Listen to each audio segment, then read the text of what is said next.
Tiga tokoh Alkitab yang memiliki integritas. Orang yang jujur dipimpin oleh ketulusannya, tetapi pengkhianat dirusak oleh kecurangannya. Amsal 11 ayat 3.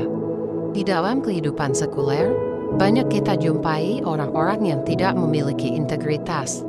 Bahkan, sering menyalahgunakan kepercayaan orang lain demi kekuasaan, harta, dan segala kepuasan duniawi yang menipu. Integritas seseorang erat kaitannya dengan jati diri yang sejati. Seluruh aspek kehidupannya, baik yang internal maupun eksternal, berjalan dengan harmonis, tanpa kepalsuan atau kemunafikan. Dengan kata lain, pribadi yang berintegritas adalah mereka yang memiliki keselarasan dalam pikiran, perasaan, perbuatan, serta perkataannya. Bagi orang percaya, integritas merupakan hal yang sepaket dengan kehidupan rohaninya. Integritas menjadi gambaran hidup orang percaya yang tercermin dari sikap sehari-harinya, entah saat berada di tempat umum maupun saat sendirian.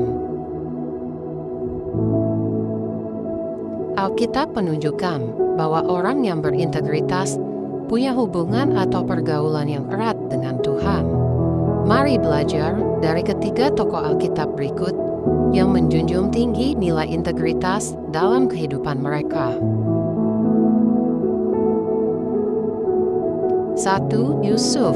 Integritas berarti kejujuran.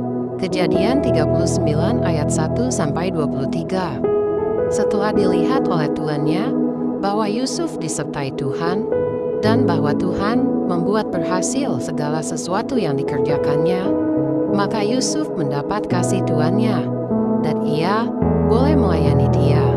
Kepada Yusuf diberikannya kuasa atas rumahnya, dan segala miliknya diserahkannya pada kekuasaan Yusuf.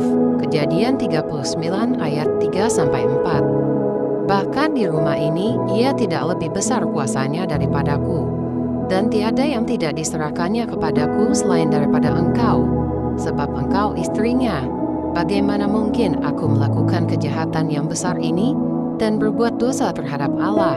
Kejadian 39 ayat 9. Berkat integritasnya, Yusuf dipercaya tuannya untuk mengurus rumah dan asetnya.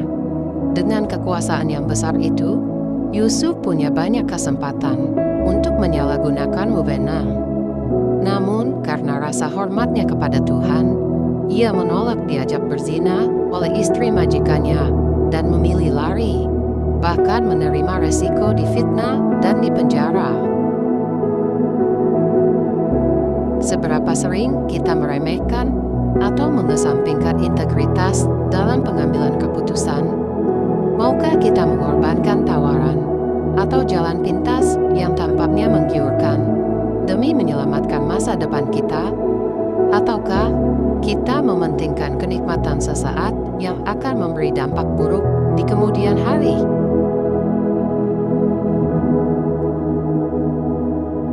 Kalau setiap pagi Anda boleh bangun, bernapas, beraktivitas, artinya Anda masih diberi kesempatan menjalani hidup yang lebih baik. Jadi, gunakanlah itu dengan mengambil keputusan-keputusan yang benar di dalam Tuhan. Ketika semua kolega Anda menyalahgunakan dana atau properti perusahaan, akankah Anda ikut-ikutan? Sebagai pimpinan, apakah Anda benar-benar memprioritaskan kesejahteraan karyawan? Atau itu hanya jadi wacana dalam pidato Anda di acara kantor?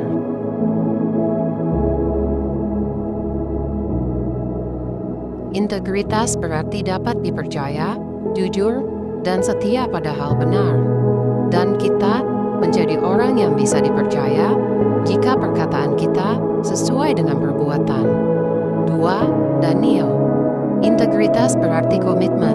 Daniel 6. Sebab itu Raja Darius membuat surat perintah dengan larangan itu demi didengar Daniel bahwa surat perintah itu telah dibuat. Pergilah ia ke rumahnya. Dalam kamar atasnya ada tingkap-tingkap yang terbuka ke arah Yerusalem. 3 kali sehari ia berlutut, berdoa, serta memuji Allahnya, seperti yang biasa dilakukannya. Lalu orang-orang itu bergegas-gegas masuk dan mendapati Daniel sedang berdoa dan bermohon kepada Allahnya. Posisi Daniel sebagai pejabat tinggi di kerajaan Media Persia membuat banyak pejabat lain iri dan tidak senang. Untuk menjatuhkan Daniel, mereka mempengaruhi Raja Darius untuk mengeluarkan perintah terkait larangan ibadah kepada siapapun kecuali raja.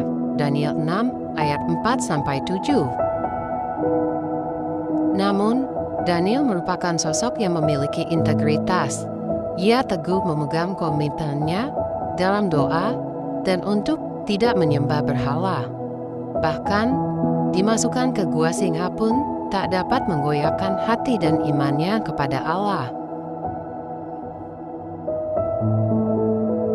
Integritas berarti memegang komitmen dan loyalitas.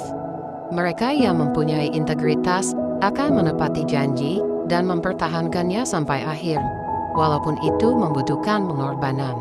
Sebaliknya, kegagalan dalam memenuhi komitmen seringkali mencerminkan lemahnya integritas seseorang.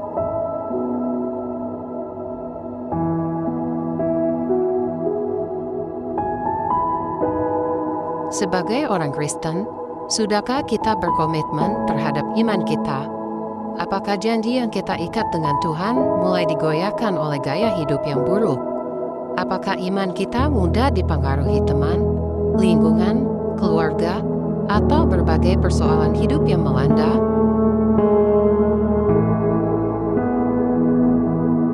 Tiga, Habakuk. Integritas berarti tanggung jawab.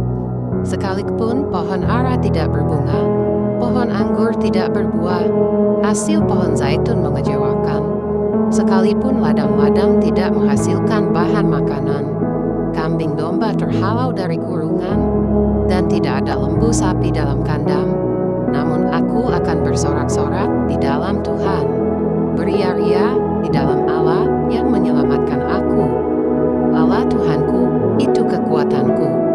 Ia membuat kakiku seperti kaki rusa. Ia membiarkan aku berjejak di bukit-bukitku. Habakuk 3 ayat 17-19. Habakuk dikenal sebagai nabi yang berintegritas dalam kepemimpinan. Situasi sulit yang dihadapinya, seperti penindasan, ketidakadilan, dan kekerasan, tidak membuat ia meninggalkan Allah. Habakuk tetap berharap dan percaya bahwa Tuhan akan menegakkan keadilan atas orang benar. Integritas berarti kemauan menerima tanggung jawab, dan sikap bertanggung jawab adalah tanda kedewasaan pribadi. Pribadi yang berintegritas adalah mereka yang bersedia mengambil resiko, memperbaiki keadaan, serta melaksanakan kewajibannya sebaik mungkin, sekalipun dalam keadaan sulit.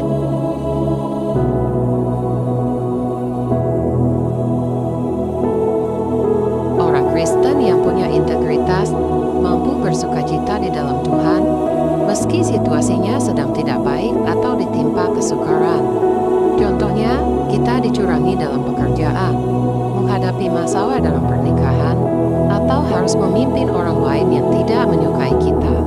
Saat ini terjadi, apakah kita tetap setia, percaya, dan mengandalkan Tuhan? Atau kita meragukan kuasa-Nya dan meninggalkan iman kita?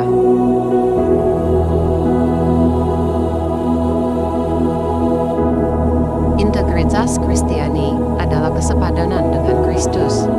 Hendaklah kamu dalam hidupmu bersama menaruh pikiran dan perasaan yang terdapat juga dalam Kristus Yesus.